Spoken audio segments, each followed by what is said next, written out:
Good morning সকলকে। শ্রেয়ার গৃহকোণে আপনাদের সকলকে স্বাগত জানাই। আজ আমি বানাবো আমার 2 বছরের মেয়ে মিহু সকালের জলখাবারে ওটসের খিচুড়ি। ওটসের খিচুড়ির জন্য এখানে আমি বড় চামচের 1 চামচ একদম ভর্তি করে ওটস নিয়েছি, আর 1 চামচ একদম ভর্তি নয়, একটু কম করে এই যে মুসুর ডাল নিয়েছি তার জন্য।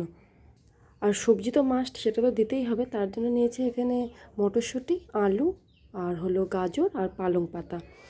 আমি একটু ভেজিটেবলটা বেশি করে দেওয়ার চেষ্টা করি সব সময়, কিন্তু বাচ্চা তো ভেজিটেবল খাবেই না, এটা তো বাধা ধরার কথা। তার জন্য প্রথমে আমি এখন এগুলোকে ভালো করে ধুয়ে নিব। এগুলোকে ভালো করে ধুয়ে নিলাম।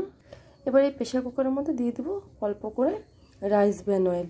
আমি কিন্তু ওর খাবারে বেশিরভাগ রাইস ব্র্যান অয়েলটা দেওয়ারই চেষ্টা করি, আর মাছ টাছ রান্না করলে সরষের তেলটা কোনো কোনো সময় ব্যবহার করি। এবার দিয়ে দেবো একটা তেজপাতা আর একদম অল্প পরিমাণে জিরে। এবার সবজিগুলো দিয়ে দেবো।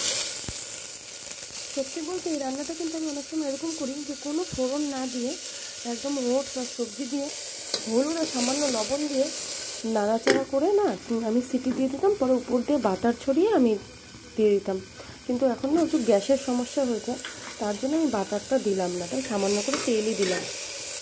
এইবার দেবো ওটস আর ডালটা, দিয়ে দিচ্ছি এবার সামান্য হলুদ, দিয়ে দিচ্ছি লবণ। যেহেতু এখন 2 বছর 3 মাস বয়স, সেই কারণে কিন্তু আমি লবণটা ওর খাবারে অ্যাড করি। এখন আমি আগেও করতাম, তবে সেটা পরিমাণে কম, এখন একটু আগের থেকে ভালোভাবে অ্যাডটা করি।